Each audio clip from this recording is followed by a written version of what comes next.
Welcome to The Real Deal with Jason Silverman, the podcast dedicated to helping you build the business of your dreams and live the life you always hoped for, with valuable and fun tips and info to make your life easier and more fun. And now, here's your host, a man who sprinkles metal shavings on his breakfast cereal just for fun, Jason Silverman.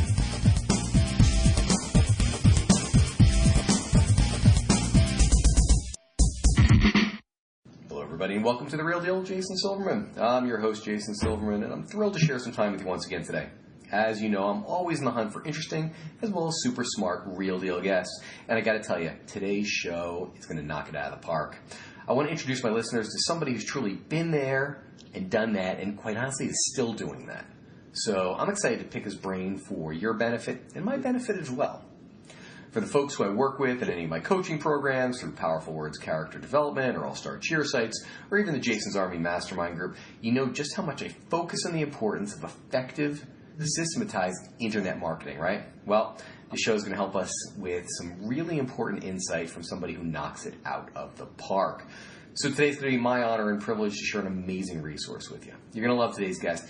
He's got a ton of valuable and real-life info and experience about what I consider to be one of those topics that helps us get from mediocrity to really hitting that level of success that we've been looking for. Maybe it's been eluding us, or maybe we're just starting to taste it. So I want you to strap yourself in. Today's show is going to be a blast. As I'm sure you already know, I'm committed to helping business owners just like you to become more successful, enjoy your career more, and in general, make your life significantly more fun. As far as we know, we only get one ride on this merry-go-round, so let's make sure it's one hell of a ride, shall we? Alrighty, boys and girls, it is now that time. I want you to stop surfing Facebook, put away your dog, your cat, your phone, your tablet, your spouse, your child, anything that might possibly distract you from today's show. You're about to get some great and immediately implementable information, and I don't want you to miss even a second of it. So, before we officially get going, let me give you a little bit of background about our special guest expert today. Derek Halpern is the founder of Social Triggers, and he now runs a daily vlog where he shares behind the scenes of running a multi-million-dollar online business. You can find him over at www.socialtriggers.com or over on his YouTube channel, youtube.com/Derek Halpern. Derek, welcome to The Real Deal. I'm thrilled to have you here today. Hey, what's up? Thanks for having me. I am pumped to be here. Well, I am pumped that you're here as well. So, hey, listen, before we get started, for those who haven't had the opportunity and pleasure of meeting you or hearing you speak or watching your vlog yet, take a second, if you would. Share your story with our listeners. What are you passionate about? What makes you tick? Who is Derek Halpern? Where do I start? The thing that makes me tick is often as simple as this. How can I get people to do things? And I know that sounds weird, but my history starts a long time ago when I used to play poker. And there was something very interesting about poker for me because at the time I was majoring in Shakespeare of all things and I was minoring in psychology. And when I was playing poker, I noticed that people would exhibit certain types of behaviors, right? And once I started to notice these behaviors, like they call in poker they call them tells. Once I would start to notice these behaviors, I would get excited when I would see them repeat themselves. Because to me it was like, oh, wait a second. I used to think people were this big mass of free will and this is how they would always make their decisions, however they would make their decisions. But then on the same token, I would see people doing the same things. Like, here's an example. I noticed that when I would play poker with some people, if they bought in with a certain amount of money, they would keep the chips that they were above that buying amount in front of their buying amount. So if they bought in for $200 and they had $300, they put $200 in back, $100 in front, and people were more likely to waste that $100 in front of them. And I started to notice things like this, and I got obsessed. I got obsessed with understanding human behavior, and that's kind of what started me along these lines of eventually starting an online business. But that was kind of the start. That's fair. That's totally fair. So you like the psychology of it and seeing how it works. I adore that. Tell me this: how'd you take that and after studying Shakespeare to get into becoming an entrepreneur? Because that generally isn't a normal matriculation. Yeah, great question. And I always tell people it was simple as this. I've always had a firm belief that I could do anything I set my mind to if I was willing to work for it. And this was important, especially considering my upbringing. I grew up super poor. Mom was on welfare. Dad was in jail my whole life. You know, basically the worst conditions possible. So I always had this belief that I could do anything I set my mind to. And what happened was this. I was in college at the time, and I stumbled on a website. And this website was by a guy who just wrote about the dumb things he did in college, essentially. And I read it. It was funny, whatever. It was entertaining for me. One day, I accidentally clicked the advertise here link on his website. I didn't have any money. I was going to buy an ad. I just accidentally clicked this link. And I saw he was getting like $500 a week for advertisements. And there was like 5 of them. So I'm sitting there like, wait a second. This guy writes about the dumb things he does in college. And people are reading it like me.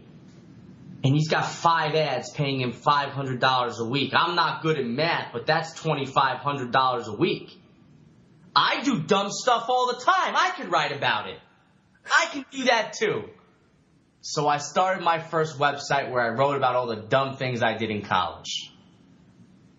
I quickly learned that I wasn't nearly as dumb as I thought I was. I wasn't nearly as funny. And thank God the website didn't take off, and I eventually deleted it. Because Lord knows I don't want anything I did in college to be public right now. Right? So it didn't get any luck. But I was still motivated. I still had the belief that I could do it. So I went back to that guy's website. I noticed he linked to another website. This website was a celebrity gossip website. I don't even like celebrities. I don't like gossip. But I was an expert now. I went right to the advertise link. And I saw that gossip site was getting like $1,000 a week for advertising. And now I realized I don't need to write about the dumb things I do. I can write about the dumb things celebrities do. And that's what I did. I started my celebrity gossip blog in March of 2006. By February of 2007, I was getting so much traffic that in February alone, we made like $28,000 off of just ad revenue. And at that point, it was off to the races. In 2007, we did like something like 40 or 50 million visitors. This is like more than 10 years ago, so I don't remember the exact numbers now. But we did something like 40 or 50 million visits in 2007, and I had graduated college basically making more in a month than my mom made when I was a kid. Wow. It's pretty insane. That's where I got the entrepreneurial bug, is this idea that I could do it too, start my own website. And then remember, I had this affinity for psychology and human behavior. So while I was building this web stuff, I was getting the traffic by trying to figure out what would go viral, which is, again, psychology-based. So my desire to understand humans and what makes people do things like share, like, talk about, is what helped me create that gossip site to be so successful. That's brilliant. It's brilliant on so many levels. Now, let me ask you a question. So how, with your gossip site, was that a daily posting that you were doing, or was that, how did you move to where you're at now, where you've got that daily vlog? The gossip site was not a daily post. It was worse. It was 10 to 15 posts per day. Ooh, okay, so you were working your butt off. I mean, I was making fun of people all day. Like, I wouldn't call that work, right? But it was definitely work. I was definitely writing a lot, and eventually I burned out. I had a publicly traded company, want to buy out the company. They wanted me to stay on for so many years. I didn't want anything to do with it. I actually had walked away from the gossip site. I hired a bunch of freelance writers. I paid them $5 an article, and I just let them run the site while I went on to different pastures, essentially. That was kind of the end of the gossip site and my first foray into corporate, for an international corporation for financial management, essentially. And I did that because I did an internship there or whatever. I got a job, and I did that for 2 years. where I learned the second most important lesson of my life. The first lesson was I can do that too, right? And I learned that I could do it too. But the second most important lesson I learned in my life was it's not always about the money. At the time, I was making plenty of money, but I wasn't happy, which is why I got a job. However, what I learned is I am not the type of person to work for someone. I'm just not in that mindset. Because when I'd walk around the office, everyone's wearing suits and ties, and I'm walking around with my tie off and no shoes in a conservative financial company. And people are like, why don't you wear shoes? And I'm like, I think better without them. And that's like, my thought process, but that didn't fly. So that's like the history of from entrepreneur to employee for 2 years. And even though I did well there, I eventually quit and I started my company, Social Triggers, which is what I'm most known for now, where we teach people about the psychology of growth because I had that experience with the gossip site. I've helped other people from a consulting standpoint to help grow their software company. And now I was teaching the things that I knew online as a blog through content and eventually grew that into the company that I have today. Got it. Well, do me a favor. Say more about Social Triggers. Obviously, I get the idea. I get how you got there. But tell me what it was for you and where you're at with it now. Great. So when I started Social Triggers, it was really about my passion, as you said. My passion was understanding what makes people tick and why they do the things that they do. And at this point in 2011, when I launched it, I had already had like 6 years of online experience. So I started to share the things that I learned about human behavior and persuasion as it related to online marketing.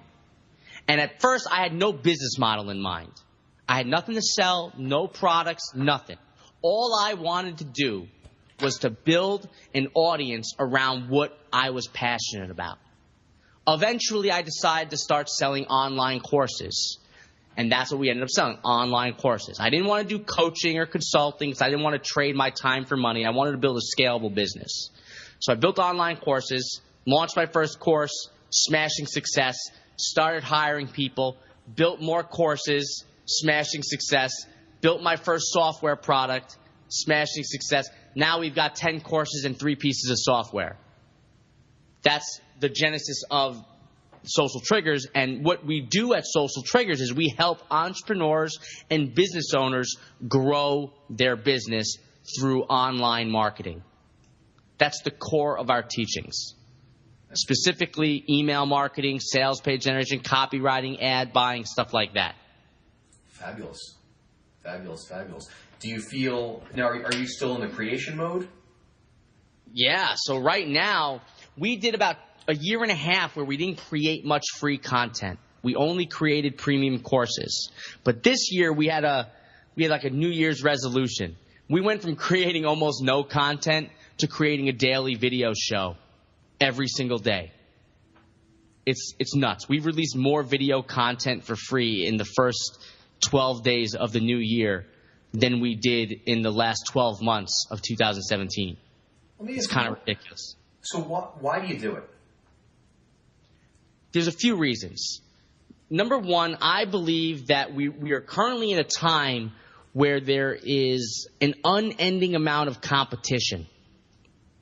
Meaning, there are more business experts than ever before. There are more blogs giving free content than ever before. There's more software products than ever before. There's more Instagram accounts to follow. There's more Facebook pages to follow. There's more Twitter accounts to follow. There's more email lists to subscribe to. There's more. And if you want to stay top of mind for your customers, you need a way to interact with them regularly. So we created a daily video show on YouTube specifically. And the reason why we made it daily is because people will know that every single day there will be a new video to watch. That way, if our emails don't get to you or our Facebook posts don't get the reach that we want our reach to have, you know that we do a video every day. And if you go to that YouTube channel, there will be a new video every day. We're trying to create a habit in the eyes of our customers, fans, followers, subscribers, friends, that if you want to know what I'm up to, you go to our YouTube channel. There's a new video there every day of the week. So we're trying to create a habit in the mind of our customer that is bigger than our Facebook reach, that's bigger than our email list getting delivered, that's bigger than any other marketing strategy that we might be doing. We're trying to let them know what we do, when we do it, and how to access it all the time. Does that make sense? Totally makes sense. Totally makes sense. I love that. So I want to go back to your expertise in understanding human dynamics and human psychology and human behavior, because quite honestly, many of the listeners to this show are owners in the after-school activity industry. So whether they own a martial arts school, a gymnastics academy, a cheer gym, a dance studio, what have you, I'm guessing there are some psychological keys that would help to open some of the doors to sales to them. So of what you've learned, what would you say are your top 2 or 3 that odds are people don't know about? Great. I think if you're a business owner, especially if you're a dance studio owner or a cheer owner or something along those lines, the number one thing you need to know is there are 3 types of customers.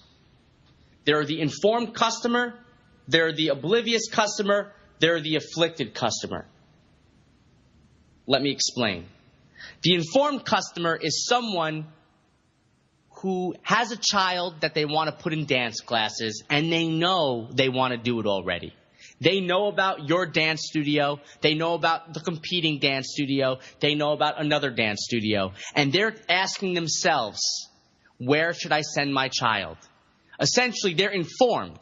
They know they want their kid to go to dance class. They're just trying to figure out which dance class to send them to. Does that make sense? 100%.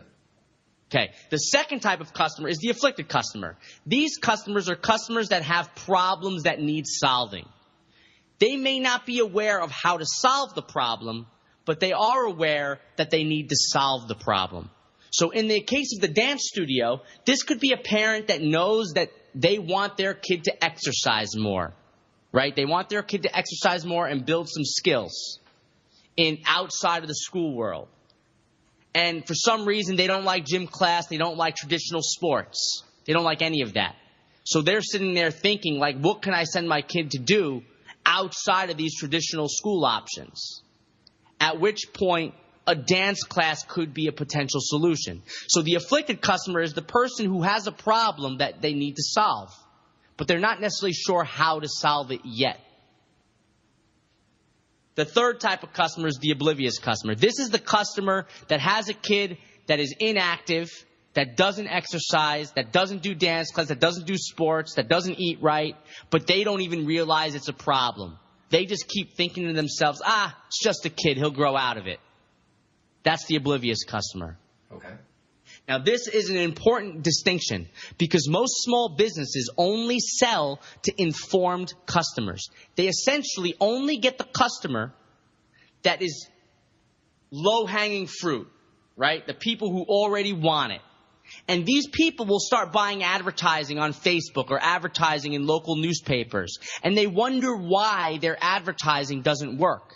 And the reason why is because when they buy this advertising, they're talking to such a small segment of people that it's almost impossible to make it work, right? So most of these small businesses, they only get the informed customer. They're not actively finding new customers. They're just getting customers who already exist.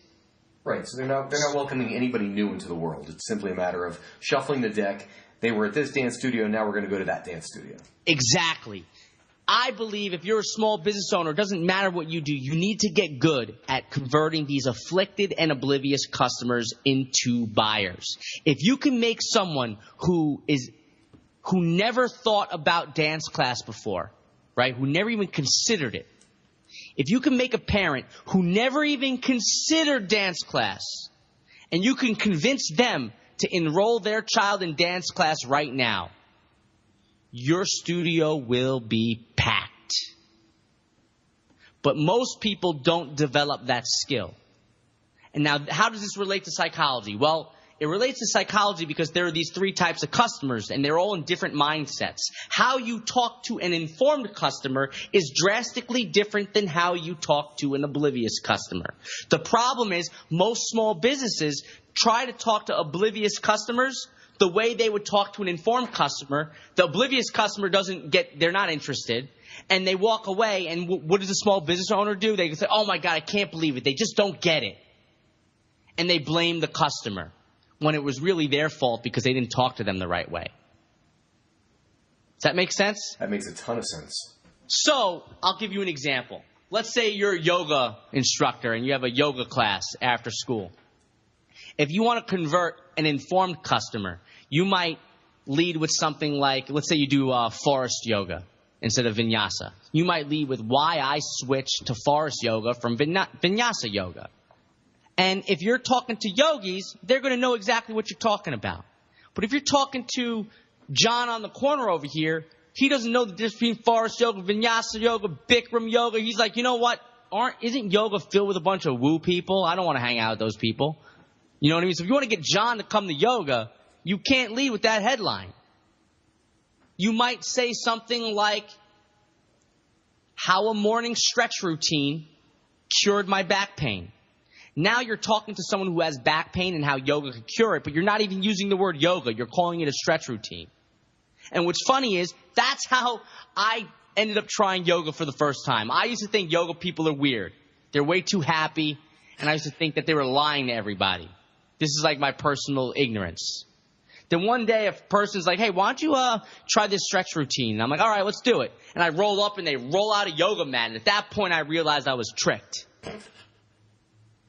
But then I did it, and I realized that I went from being a yoga hater to understanding the power of yoga, and now I think yoga's amazing. Because I got tricked, right? Because they talked to me in a different way. They talked to me with an affliction, which was my back pain. Now, how do you get someone who's never even thought about stretching? Maybe someone hears the word stretching, like, stretching? I don't want to do none of that millennial stuff. How do you convince that person? And they have back pain. Maybe they wake up with back pain every day, and they just think that's part of life. I have back pain. That's it. I can't fix it. Maybe a headline would be, for 30 years I woke up and my back hurt. Then I tried this 5-minute exercise. Or for 30 years I woke up with back pain. Then I did this one thing and never had it again. Now the oblivious person might be interested. Do you see how that works? How you can kind of broaden the message? And I always tell people, the less they know, basically as they go from informed to afflicted to oblivious, the less they know, the more broad your message must go. That's fair. That's totally fair. I mean, in most of these after school centers, you know, I ran a martial arts school for 17 years. So been there, done it, and the challenge was that unless somebody was actively looking for that, you know, they'd never find their way into that. So we had to, you know, the martial arts industry was smart. They came up with Mr. Miyagi from The Karate Kid, and we realized that everybody wanted a better kid, not necessarily a kid who they were going to throw into the octagon. Yes. So that was... Is that what happened? The martial arts industry created Mr. Miyagi? Well, yeah. I mean, the Karate Kid came out in schools that were only teaching adults and military and law enforcement and people who didn't mind being yelled at and shrieked at and beat up. You know, I was in one of those programs, and then all of a sudden, thousands of kids flooded into all these schools because all the moms said, I want my child to have a Mr. Miyagi. And yeah. That makes sense. Because again, they changed the vernacular from, you know, combat related things to personal development. Yes, and that makes all the sense in the world. If you want to convince a kid to join martial arts and they don't want to be fighting, you don't sell them fighting. A lot of business owners try to sell dance classes to people who don't want dance classes. Maybe you got to sell them discipline. Bingo. Maybe their kids don't do their homework. And why don't they do their homework? Because they don't have discipline. Help them learn discipline through dance class. You know what I mean? Which is perfect. Yeah, I mean, it truly is. It can't be about the thing, especially if people are not looking for the thing.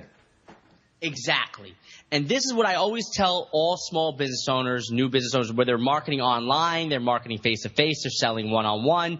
You need to understand the 3 types of customers, because depending on who you're talking to, you need to change the way you approach your message.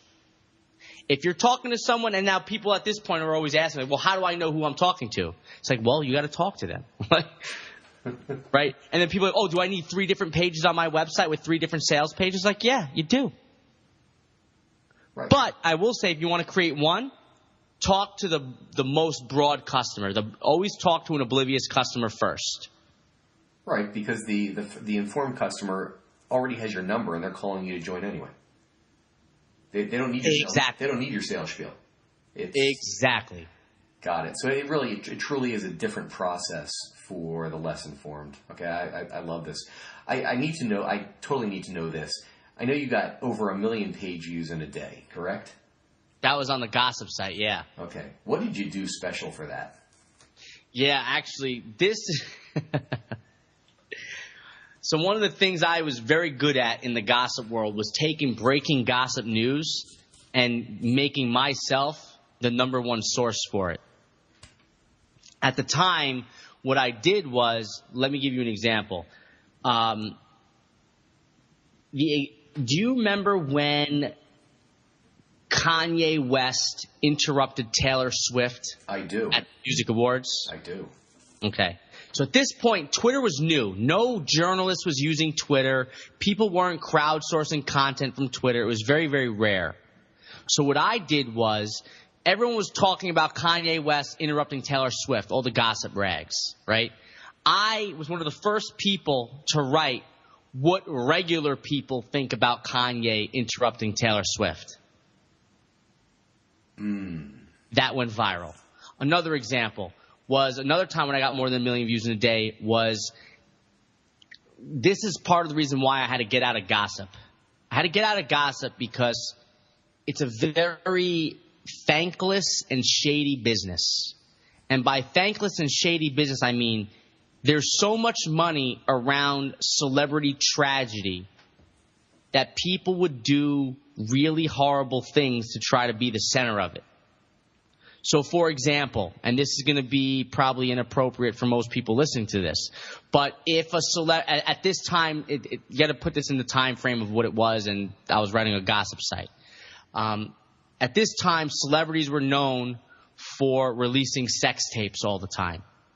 Right. So a lot of gossip people tried to forecast or predict who was going to release the next sex tape as a way to start ranking for it before it even happened. Got it. It's not exactly the most interesting job, but you would basically essentially start predicting what would happen and start getting the rankings before it would happen. And we were doing this.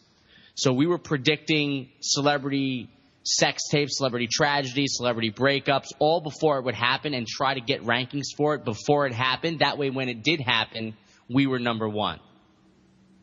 Wow. Okay. And we did this multiple times. We did this for, I think in 2007, I did it for like 9 breaking news items, just by forecasting what would happen in the year. Wow. Okay. So, and then that got picked up everywhere. Yeah, everywhere. I was ranked number 1 for some of this stuff. So all of a sudden, I remember I got over 1 million page views in a day for one of these hot news items, and my server was down for 14 hours because it was getting slammed. This is before like cloud hosting, by the way. Like cloud hosting wasn't a thing back then. WordPress was absolute garbage for hosting high traffic websites. So your server melted when you had that. Oh, melted. And I had a high-end server and it melted. That's a great problem to have. Yeah, I would have had probably 4 million visitors had I not crashed. Wow. Okay. So just from a process perspective, do you think it's for folks who are, in the online space, because many of the folks in the after school space are also have classes, they have online things. Do you feel like it's more important to build an email list first or a product? I mean, a product of what?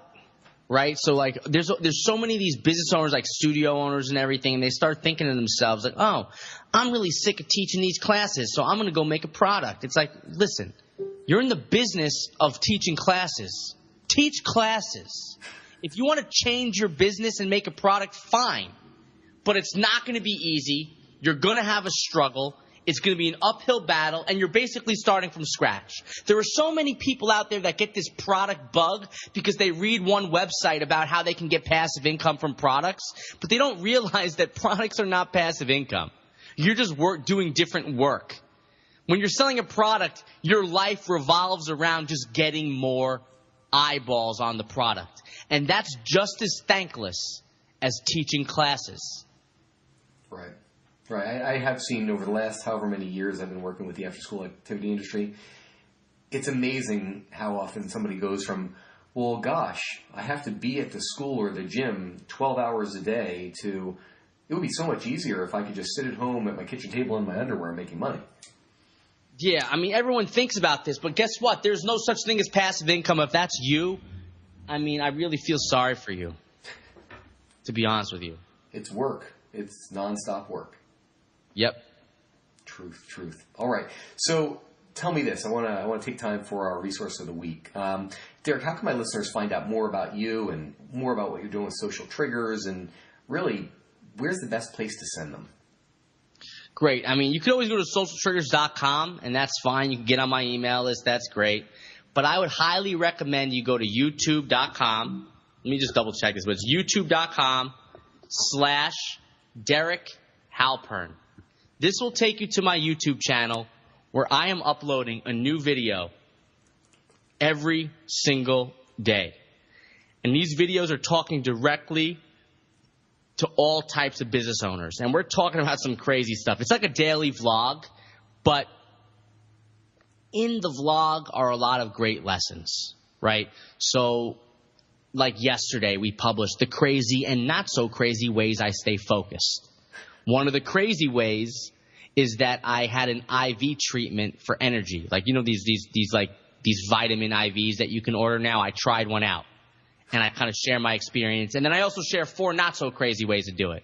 Another way I have, the subject line was they tried to scam me. How I find credit card fraud, which is something all business owners have, is credit card fraud. But it's wrapped around this story of someone trying to scam me. So every day is a story that's entertaining, but also educational. And that's my daily vlog. That's fabulous. Folks, this is a no-brainer. YouTube.com/Derek Halpern. That's DerekHalpern. Head over there. Obviously, they can subscribe to your YouTube channel. Yeah, they want to subscribe, and then right after they press subscribe, there'll be a magic little bell that appears. Hit the bell. That makes sure you hear about every video that we do. Perfect. Subscribe and bang the bell. I love it. I absolutely love it. All right. So, Derek, I always like to end my podcast with what I consider to be a telling question. So, if you could give business owners out there just one solid piece of advice to either help their business or, probably more importantly, help themselves to live a better life, what would that one piece of advice be? I'm going to go right back to how we started. The one piece of advice is to learn how to talk to the 3 different types of customers that you're going to have in your business. If you get good at talking to informed people, you will hit a plateau and you will stop growing. You need to learn how to sell the oblivious customer into buying your product. If you can learn how to do that, you will never go hungry. Even if your business crashes, if you have the skill to turn oblivious people into paying customers, you could do that for anyone. It's the most important skill to have. Sell the oblivious customer. I love it. Yes. I absolutely love it. Derek, thank you so much. I know how crazy your life and your schedule is. So it means the world that you'd spend some of that time with us and a whole bunch of wisdom. So this has been absolutely fabulous. Thank you. Hey, thanks for having me. This was fun, and I hope they get some value out of this, especially if they just remember the 3 types of customers. I'll consider this a huge success. As will I. Folks, that's all the time we've got today. Thanks so much for tuning in to The Real Deal with Jason Silverman. For more info about private coaching or to see if you benefit from one of our mastermind groups, visit me over at www.jasonmsilverman.com. I look forward to helping you achieve the success that you truly deserve. Until next time, let me leave you with this. Get out there and be the real deal. Set a goal, make a plan, work like hell towards it, and achieve the success that's waiting for you. Now's the time. Get out there and make it happen. This has been Jason Silverman, and I hope you have a spectacular week. You've been listening to The Real Deal with Jason Silverman. To access the great resources mentioned in the show and for information on coaching and mastermind group opportunities with Jason, please visit jasonmsilverman.com.